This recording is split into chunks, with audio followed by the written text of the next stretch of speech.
শ্রী রামকৃষ্ণ তার আধ্যাত্মিক অনুশীলনের সমস্ত সুফল তার সহধর্মিণী সারদা দেবীর পায়ে অর্পণ করে তাকে মা কালী রূপে পূজা করেছিলেন।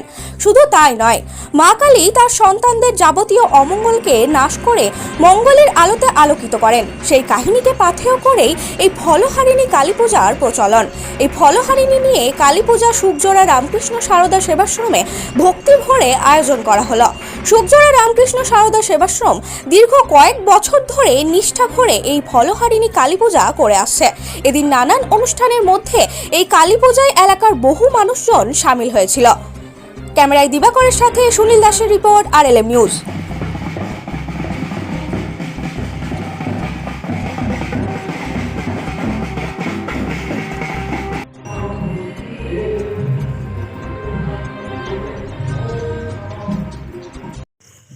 পূজা আমরা ঠাকুরমা স্বামীজির পূজা 3 বছর পদার্পণ করেছি। সমস্ত ভক্তদের আকুল আকাঙ্ক্ষায় আমরা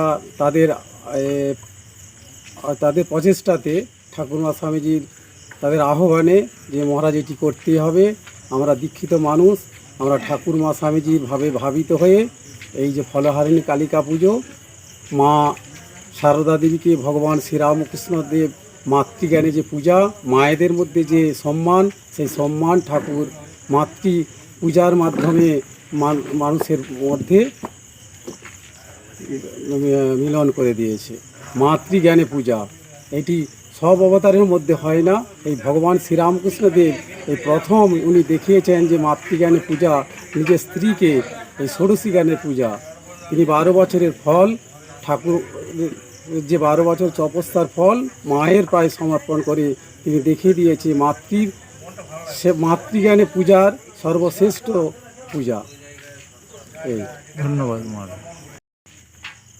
কালী পূজা করি আমরা সাধারণত। মা কালী হচ্ছেন চতুর্বর্গ দাত্রী, ধর্ম অর্থ কাম মোক্ষ চতুর্বর্গ দাত্রী। সেই কারণেই আমরা কালী পূজা করি।